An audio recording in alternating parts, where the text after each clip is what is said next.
신약 성경에서 아무래도 주목을 받는 성경들은 복음서와 바울 서신일 것입니다.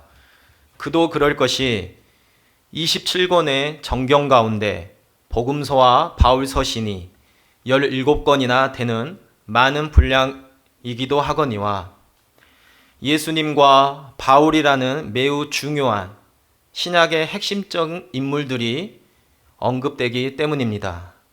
그러다 보니 상대적으로 소위 공동서신이라고 일컬어지는 바울 외의 다른 사도들의 서신서들은 조금 주목을 받지 못하는 경향이 있습니다.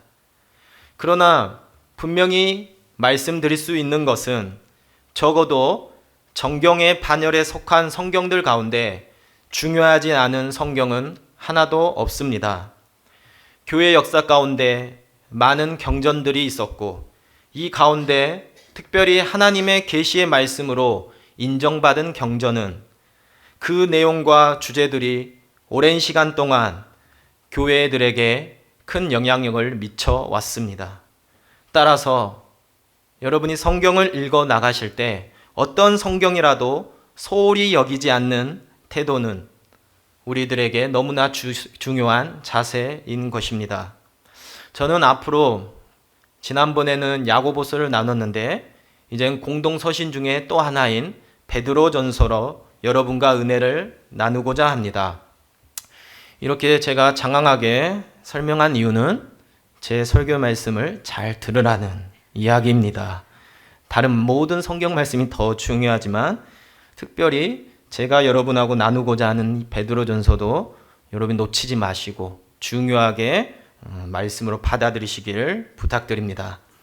베드로전서는 일찌감치 사도 베드로의 저작으로 인정받은 성경입니다. 구약은 물론이고 신약 성경도 사실 저자가 명확하게 밝혀져 있는 것은 그리 많지 않습니다.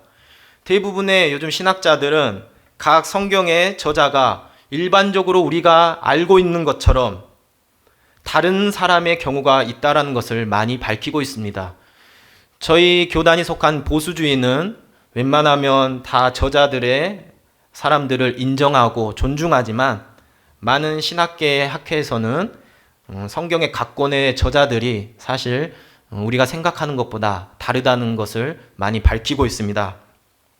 이런 상황 가운데 있어서 우리가 보게 되는 베드로전서의 저자는 명확하게 베드로라고 모든 학자들과 신학자들이 이야기를 합니다. 제가 이런 이야기를 드리는 이유는 베드로전서의 이야기가 베드로의 저작이라고 할 때 우리는 놀라운 내용들을 확인할 수가 있기 때문입니다. 어떤 책이라도 저자가 누구인지 그리고 그 저자의 삶을 살아간 그 궤적을 발견했을 때는 그가 적은 책들을 읽어 나갈 때 더 풍성하고 깊은 의미와 맥락을 이해할 수 있기 때문입니다. 베드로전서가 베드로의 저자로 인정하느냐 안 하느냐에 따라 우리가 베드로전서를 대하고 이해하는 내용들이 달라진다라는 의미입니다. 베드로전서는 사도 베드로의 일생 동안 많은 변화가 있었다고 밖에는 할 수 없는 노사도의 인생 역전이 고스란히 녹아있는 말씀입니다.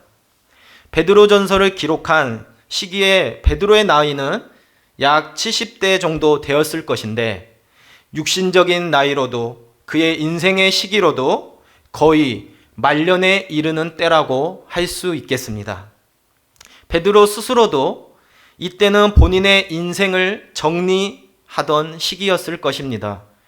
본문에서도 찾아볼 수 있겠지만 임박한 교회에 대한 박해와 그에 대한 예견, 이미 시작된 징조들을 바라보며 당시 초대교회 수장이었던 베드로가 그의 앞날이 결코 순탄하지 않을 것 같은 다음 세대 지도자들과 성도들에게 위로와 권면의 말씀을 기록한 장이 바로 베드로전서입니다. 세월의 풍파를 몸소 겪으며 삶의 지혜를 터득하고 인생 역전의 여러 변화를 경험한 노 사도의 권면을 들으면서 오늘날 당시와도 비교할 수 없을 정도로 급변한 시대 속에 살아가는 교회와 성도들은 과연 어떤 자세와 태도로 삶을 살아가야 하는지 귀한 통찰력과 은혜를 엿볼 수가 있을 것입니다.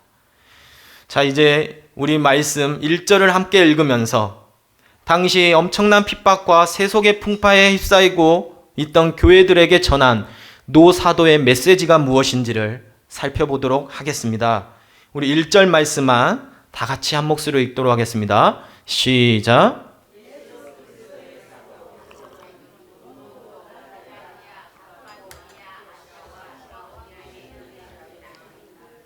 아멘. 1절을 보면 베드로전서의 수신자가 누구인지를 확인할 수가 있습니다. 본도, 갈라디아, 갑바도기아, 비두니아. 같이 이러한 지역들은 오늘 소아시아, 북서쪽에 위치한 그리스도인들을 일컫고 있습니다. 우리가 아시아라고 하면 당장에 떠오르는 것이 대한민국에 속해 있는 아시아를 떠올릴 수가 있는데요. 이 지역은 그런 아시아 지역이 아니라 유럽의 지중해 동쪽, 흑해 남쪽에 위치하는 오늘날에 의하면 터키 지역에 위치한 지역들로 우리는 이해하면 되겠습니다. 이곳은 당시 기독교의 중심지였던 예루살렘과 안디옥 그리고 로마는 지리적으로 또 정치적으로 상당한 거리가 있었던 곳이었고 바울과 베드로와 같은 주요 사도들의 교육과 선교로부터 상당히 거리가 있는 곳이었습니다. 실제로 베드로전서 본문에서도 이곳은 본래부터 교회가 있던 곳이라기보다는 1장 6절에서도 알 수 있듯이 심한 환난과 시험을 피해 피신해 온 사람들이 주로 있던 지역이 바로 이곳입니다. 이들은 한마디로 로마 제국의 박해와 여러 환난을 피해 자신의 근거지를 버리고 자신의 삶의 기반도 포기한 채 신앙을 위해 피신한 사람이라고 할 수 있겠습니다. 그런데 여기에 흥미로운 부분이 하나 있습니다. 로마의 핍박과 박해를 피해 피신한 이 소아시아 지역은 당시 로마 정부의 영향력 아래 문명과 사상이 급속도로 발전하였고 인구가 많아 물질 문명이 왕성히 번창한 지역이기도 합니다. 무슨 말이냐? 베드로전서의 수신자들은 핍박의 지역에서 벗어나 육체적으로는 이전보다는 편안함을 누리게 되었지만 이제는 세속사회의 주변에 머물게 됨으로써 정신적으로는 더 큰 혼란과 갈등과 좌절을 맞이하게 되었다라는 것입니다. 한마디로 그들은 새로운 어려움과 갈등에 봉착하게 된 것입니다. 그리스도인들의 가치와 전혀 다른 방식으로 살아가는 사람들, 즉 하나님이 아닌 로마의 황제와 신들을 섬기며 살아가는 사람들과 서로 부딪히며 갈등에 직면하게 되었다라는 것입니다. 이러한 새로운 갈등에 직면하는 세상 안에 있는 그리스도인들, 그리고 여전히 기독교인으로서 환난과 역경을 당하고 있는 성도들에게 베드로는 과연 무엇으로 그들을 위로하고 권면할 수가 있겠습니까? 초대교회 수장이며 기독교의 큰 어른으로서 베드로는 그들에게 무슨 말을 전할 수가 있을까요? 흥미롭게도 베드로는 그 갈등과 어려움에 직면한 성도들에게 구체적인 답변들을 제시하기 전에 먼저 삼위 하나님에 대해서 이야기를 꺼내고 있습니다. 오늘 그 노사도의 이야기를 실감나게 듣기 위하여 우리 새번역 성경 버전으로 한번 읽도록 하겠습니다. 제가 준비했는데 1절과 2절을 한번 베드로 사도가 우리에게 전해주는 말씀이라 바라보시며 같이 읽도록 하겠습니다. 시작.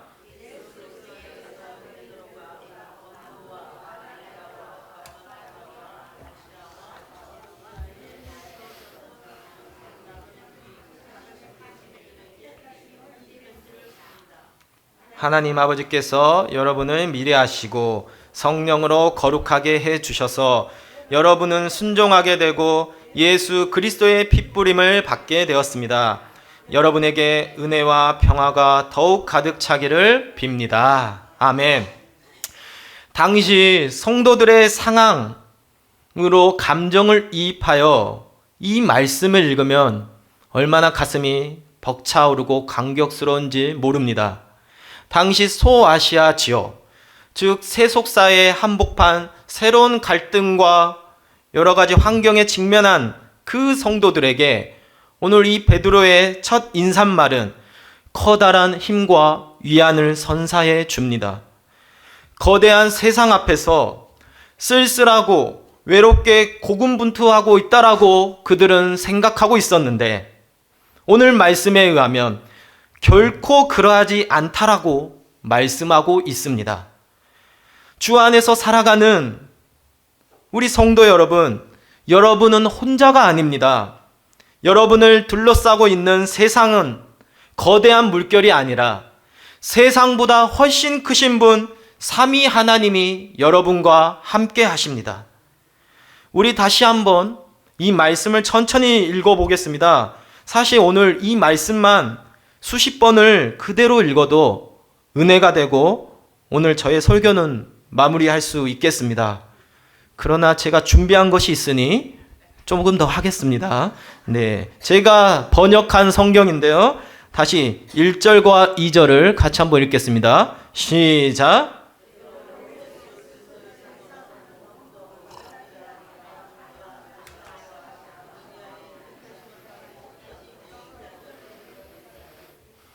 곧 하나님 아버지의 미래하심을 따라 성령의 거룩하게 하심으로써 예수 그리스도를 순종함과 그의 핏부림을 받은 여러분에게 은혜와 평강이 넘치기를 기원합니다. 아멘. 여러분 처음 읽을 때와 조금 느낌이 달라지셨나요? 가슴이 벅차오르신가요? 특별히 1절과 2절 대조를 생각할 때 더욱 그러합니다. 강력한 대조의 문구를 지금 베드로는 사용하고 있습니다. 1절 말씀에서는 1절 한번 보여주시면 독자들은 자신의 나라, 자기의 고향을 따로 두고 타지에 있는 도시나 마을을 지나가는 여행자를 떠올리고 있습니다. 혹은 그곳에 여러 가지 목적을 가지고 잠시 체류하는 외국인 입장을 생각해 보아도 좋겠습니다. 쉽게 이해하려면 우리 주변에서 자주 볼 수 있는 동남아시아의 외국인 노동자 분들을 떠올리면 되겠습니다. 그들의 삶과 처지는 어떠합니까? 얼마나 그들은 마음이 지쳐있고 외로운 상태에 있겠습니까? 그런 1절의 상황에서 이제 2절 넘겨주시면 극적인 대반전이 일어납니다. 2절에 그렇게 외롭고 정처 없이 떠돌아다니는 그들, 흩어져 방황하고 어디에도 주인 노릇 못하는 이들을 위해 지금 성부 하나님, 성령 하나님, 성자 하나님, 곧 삼위 하나님께서 모두 등장하고 계십니다. 장엄하고 웅장하며 그들의 신분과 전혀 어울리지 않는 분들이 이들을 위해 등장하고 계십니다. 1절과 2절 말씀은 성도가 이 세상 그리고 자기와 교회를 어떻게 바라보아야 하는지 강력한 도전과 메시지를 주고 있습니다. 만일 1절의 세상이 우리가 교회를 바라보는 관점, 즉 초라하고 연약하고 정처 없는 패배자의 관점이라면 2절은 하나님께서 교회를 바라보시는 관점, 믿음과 소망의 관점, 권세와 승리의 관점이라고 할 수 있겠습니다. 우리들은 1절과 2절 중에 어떤 관점으로 바라봐야 하겠습니까? 당연히 2절의 말씀의 관점으로 나와 교회를 바라보아야 합니다. 그것이 오늘 베드로가 세속사에 살아가는 흩어진 성도들에게 주는 첫 번째 메시지입니다. 2절을 잘 들여다보시길 바랍니다. 교회를 교회되게 하시는 분은 누구라고 밝히고 있습니까? 삼위 하나님이심을 밝히고 있습니다. 참으로 놀라운 사실입니다. 이 사실을 우리는 알면서도 망각했던 진리입니다. 우리는 얼마나 자주 교회를 하나님, 삼위 하나님의 관점으로 바라보고 있었습니까? 우리는 교회를 인간적인 관점으로 혹시나 바라보고 있지 않았습니까? 목회자도 성도도 모두 교회를 계획하시고 거룩하게 하시고 온전하게 하시는 성삼위 하나님의 관점으로 바라보고 있습니까? 아니면 세상의 논리와 가치로 무장되어져 숫자와 힘, 돈의 논리로 움직이는 세속의 기업으로 바라보고 있습니까? 사람이 많은 교회는 큰 교회, 좋은 교회이고 사람이 적은 교회는 작은 교회, 은혜가 없는 교회로 우리 또한 그렇게 인식하고 있진 않습니까? 예수 그리스도를 믿으면 바뀌는 것이 참으로 많습니다. 성경을 읽게 되고 기도도 하게 되고 술도 끊고 욕도 줄이게 됩니다. 봉사도 하고 찬송도 부르게 됩니다. 이런 변화들은 아주 긍정적인 변화입니다. 그러나 무엇보다 예수를 믿으면 바뀌어야 할 가장 최고의 변화는 바로 관점의 변화입니다. 다른 말로 가치관입니다. 이것이 안 바뀌면 우리는 종교 생활을 하고 있는 거지 신앙 생활을 하는 것은 아니게 됩니다. 여러분, 관점이 무엇입니까? 그것은 보는 각도, 시각이라고 할 수 있겠습니다. 그 관점으로 삶을 해석하며 행동을 하게 됩니다. 예수를 믿게 되었다면 세례를 통해 그분과 연합하게 됐다라는 것이고 이제 예수 그리스도의 관점을 갖게 되었다라는 의미입니다. 이제 예수 그리스도가 보시는 그곳을 바라보게 되고 그분이 뜻하시는 대로 뜻하게 되고 그분이 하고자 하는 것대로 의지하고 결정하고 행하고 싶어 합니다. 그런데 예수를 믿고 복을 받는 것을 신앙의 내용으로 하면 그 성도는 관점이 바뀐 게 전혀 아닙니다. 오직 우리의 가정과 나의 자식이 잘 먹고 잘 사는 것에 예수 믿는 것에 신앙의 초점이 맞추어져 있다라면 그분은 이 세상의 가치와 관점과 전혀 다를 바가 없습니다. 하나님은 우리를 이 세상에서 살아남기에, 다시 말해서 조금 더 풍요한 생존을 위해 우리를 이 땅에서 부르신 게 아닙니다. 우리를 부르신 하나님의 이유는 생존이 아니라 사명을 주기 위해 부르셨습니다.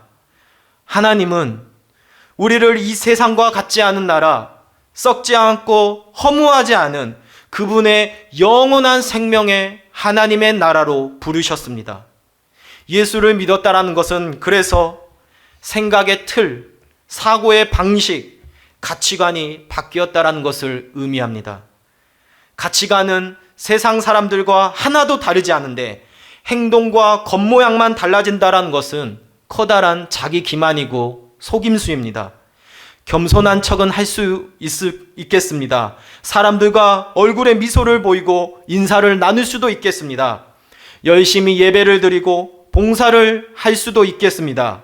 그러나 그의 가치관이 여전히 세속적이라면 그는 예수를 믿은 관점이 바뀐 게 아닌 것이고 관점이 바뀌지 않았다라는 것은 일평생 사단과 죄악의 종노릇 하는 세상의 사람들과 결단코 다르지 않음을 의미하는 것입니다. 이런 분들은 너무나 안타깝게도 예수를 믿어도 불쌍한 사람들입니다. 사랑하는 성도 여러분, 여러분은 예수를 믿고 관점이 바뀌셨습니까? 여러분은 정말로 가치관이 변하셨습니까? 오늘 말씀 2절을 세세히 뜯어보면서 성부 하나님, 성령 하나님, 성자 하나님께서 교회를 위하여 어떤 역사를 하고 계시는지 그 관점을 우리가 배워보고자 합니다. 먼저 성부 하나님께서 교회를 어떻게 하십니까? 계획하신다라고 말하고 있습니다. 원문에서는 성부 하나님의 미리 아심을 따라라고 기록되어 있는데요. 이는 베드로가 성부 하나님의 주권과 계획을 강조하고 있는 문구입니다. 한마디로 교회는 하나님이 계획하시고 디자인하셨습니다. 그래서 교회는 사람의 뜻과 생각이 아니라 하나님의 뜻으로 운영하고 세워나가야 합니다. 사람을 기쁘게 하는 것이 아닌 하나님을 기쁘게 하는 것이 바로 교회입니다. 하나님께서 계획하시고 미리 하셔서 세우신 이 교회는 이제 성령 하나님을 통해서 그 일들을 이뤄 나가십니다. 다음 PPT 한번 보여주시면, 오직 성령께서는 성부의 뜻을 이루시는 방법이 무엇이라고 기록되어 있습니까? 성령 하나님께서 이뤄 나가는 교회의 모습은 무엇이라고 말합니까? 바로 거룩함입니다.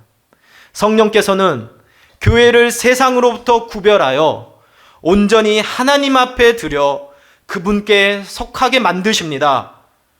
교회는 세상의 것이 아니라 온전히 하나님 앞에 소속된 하나님의 소유, 거룩한 백성들의 모임입니다.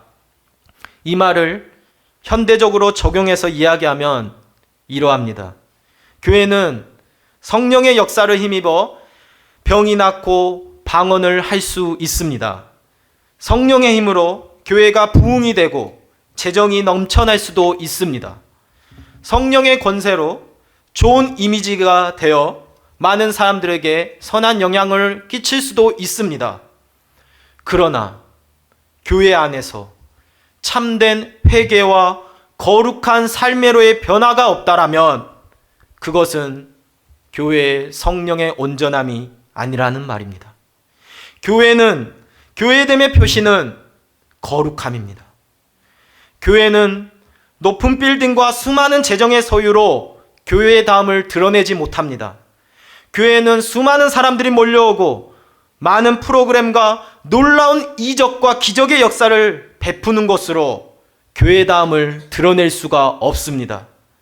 교회는 오직 세상과 같지 않은 참되고 진실하며 거룩과 긍휼의 열매로 참다움을 드러내는 곳입니다. 성령의 거룩하게 하시는 역사, 회개하는 역사, 성화되는 역사가 나타나지 않는다면 그것은 교회라 할 수 없습니다. 특별히 여기서 성령의 거룩하게 하심은 총괄적인 표현임을 우리는 기억해야 합니다.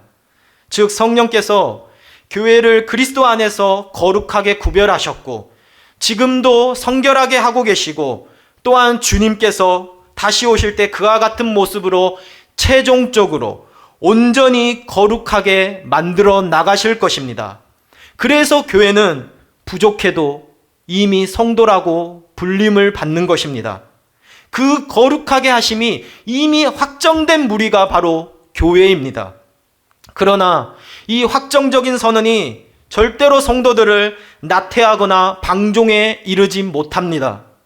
다시 말해 세속의 가치와 영광을 추구하는 교회는 교회일 수가 없으며 교회는 성령 하나님의 뜻을 함께 이루려고 하는 자들이 함께 세워나가는 곳이라는 것입니다. 마지막으로 성자 하나님께서 성부 하나님 아버지의 뜻을 이루시며 성령의 거룩하게 하시는 사역의 근거요 목적이 되시다라고 성경은 이야기하고 있습니다. 성자 하나님은 순종함과 그의 피 뿌림을 얻기 위하여, 그 이유는 바로 교회를 거룩하게 하시는 근거요 목적이라는 뜻입니다.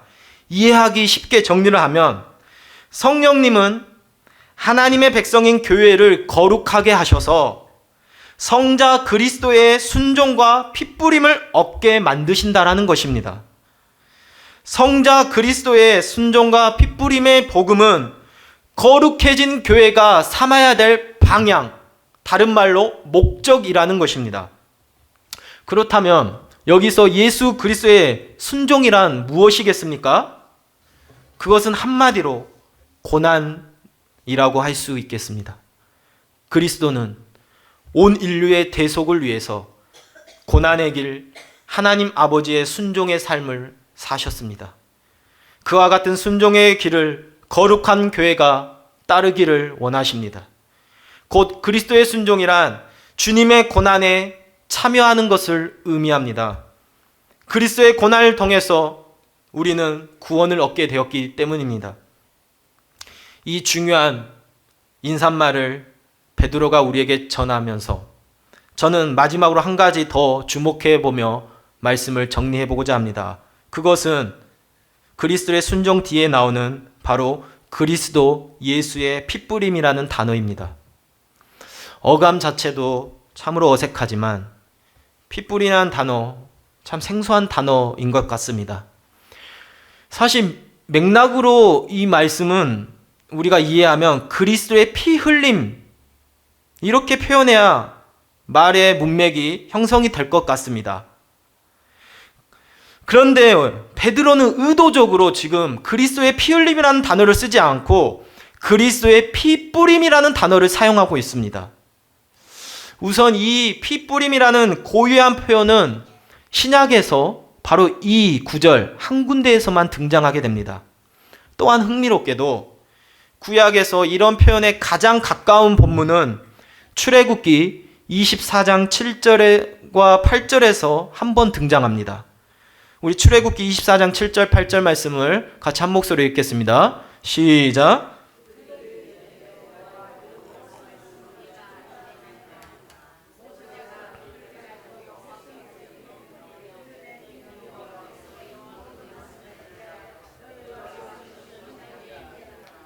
아멘.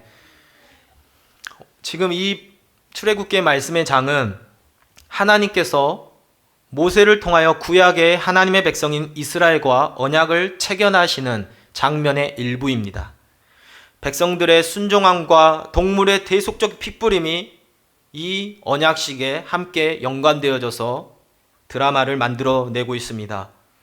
이 언약을 체결하는 배경은 어디입니까? 바로 출애굽, 곧 이스라엘이 이집트를 탈출하여 나오는 상황을 배경으로 하고 있습니다. 그렇다면 베드로가 오늘 왜 이 말씀을 사용하고 있는지 우리는 충분히 이해할 수 있겠습니다. 베드로는 오늘 말씀에서 그저 그리스도가 피 흘려 주심이라고 표현하지 않고 피 뿌림이라고 말한 이유는 교회가 이젠 세상으로부터 부르심을 받고 체류하는 여행자로서 이 세상을 지나가 결국 하나님 나라에 이르게 되는 이 결정적인 과정을 성도의 삶을 지금 당시 핏부림에서 사용되고 있던 출애굽에 비유하고 있다는 것입니다. 베드로는 출애굽에서도 언약의 피를 맺은 언약 백성들이 이제 그들이 출애굽하여 어떠한 삶을 살합니까? 나그네 된 삶을 살아갑니다. 떠돌아다니게 됩니다. 고난의 길을 걸어갑니다. 그 단어의 표현을 지금 이 신약의 성도로 인용하면서 그리스도의 핏부림으로 새 언약된 백성들의 성도들도 바로 이와 같은 신분이라는 것을 확인시켜주고 있습니다. 그러므로 우리는 이제 나그네를 어떻게 이해해야 되는지 알 수 있겠습니다. 나그네의 삶은 전혀 불행하거나 비참한 신분이 아니라는 말입니다. 나그네라는 의미는 그리스도의 피로 언약 백성된 성도들의 복된 정체성이라는 것입니다. 나그네에 대한 성경의 신호는 애굽 땅의 노예가 된 히브리 민족에 대한 출애굽기 말씀에서도 우리가 확인할 수 있고, 최종적으로는 신약 성경의 히브리서에서도 구약의 모든 인물을 나그네로 해석한 것으로 우리는 확인할 수가 있습니다. 성경에서는 이들을 어떻게 해석하고 있냐? 이들은 이 땅에 정착한 사람들이 아니라 평생 나그네로 살면서 오직 하나님만 바라보며 신뢰하며 살아간 자들이라고 표현하고 있습니다. 그렇다면 나그네와 반대되는 개념이 무엇일까요? 그것은 바벨탑을 쌓는 정착민들입니다. 그들은 하나님의 도움과 통제 없이 자신들의 힘과 노력으로 번영과 제국을 누리려는 자들입니다. 바벨탑으로 상징되는 힘과 권력과 문명은 하나님에 대한 인간의 승리를 상징합니다. 삼위 하나님은 인간에게 방해되는 존재일 뿐입니다. 그 바벨탑을 쌓고 인간 스스로가 유토피아와 제국을 형성하려는 모습은 오늘날에도 여전히 우리 인간 뿌리 깊게 박혀 있으며 세속 국가는 그것을 지향하고 살아가고 있습니다. 그곳에는 갈등과 경쟁, 오직 승자만 있을 뿐 하나님 나라의 소중한 가치인 정의와 공의, 희생과 사랑은 존재할 수 없습니다. 그래서 하나님은 바벨탑을 흩으셨습니다. 그래서 하나님은 바벨론의 우르에서 한 사람 아브라함을 불러내셨고, 그래서 애굽에 있던 이스라엘 백성을 불러내셨고, 그래서 하나님은 로마에서 하나님의 백성들을 불러내셨습니다. 그리고 그 불러낸 하나님의 백성들을 오직 하나님만 영광스럽게 하며 하나님 나라의 복된 가치를 구현시키려는 사명을 감당하기 위해 나그네라는 귀한 신분의 자리로 그들을 이동시켜 주셨습니다.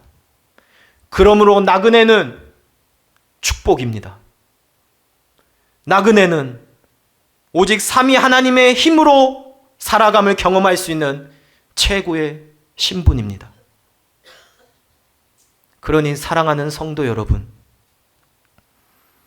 자신의 삶이 정처 없이 떠돌아다니고 환난을 겪으며 힘겹게 살아가고 있을지라도 결코 낙심하거나 좌절하지 마십시오.